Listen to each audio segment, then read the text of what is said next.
حضرت ابو ہریرہ رضی اللہ تعالیٰ عنہ سے روایت ہے، رسول اللہ صلی اللہ علیہ وآلہ وسلم نے فرمایا کہ بنی اسرائیل کے لوگ ننگے نہاتے تھے، برہنہ نہایا کرتے تھے اور ایک دوسرے کو دیکھا کرتے تھے، لیکن موسیٰ علیہ السلام اکیلے نہاتے تھے۔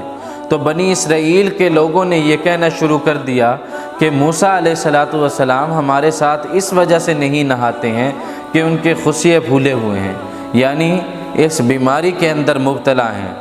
چنانچہ ایک مرتبہ موسیٰ علیہ السلام غسل کے ارادے سے نکلے اور اپنے کپڑے اتار کر ایک پتھر کے اوپر رکھے، تو وہ پتھر کپڑے لے کر بھاگ نکلا۔ جناب موسیٰ علیہ السلام بھی اس کے پیچھے پیچھے دوڑے، یہاں تک کہ لوگوں نے ان کو دیکھ لیا۔ جب انہیں دیکھا تو کہنے لگے واللہ یہ تو کسی بیماری میں بھی مبتلا نہیں ہے۔ تو جناب موسیٰ علیہ السلام نے اس پتھر سے کپڑے لیے اور اس کو مارنا شروع کر دیا۔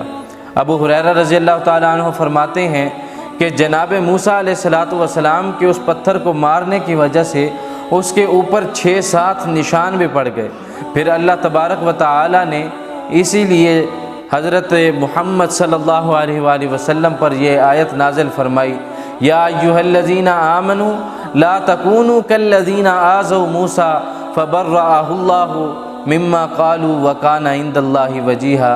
اے ایمان والو، ان لوگوں کی طرح نہ ہو جانا جنہوں نے تہمت لگا کر موسیٰ علیہ السلام کو تکلیف پہنچائی، بس اللہ تبارک و تعالیٰ نے انہیں بری کیا اس سے جو وہ باتیں بنایا کرتے تھے یا جو بہتان موسیٰ علیہ السلام پر لگایا کرتے تھے، اور اللہ رب العزت کے ہاں موسیٰ علیہ السلام کا بہت بڑا مقام تھا۔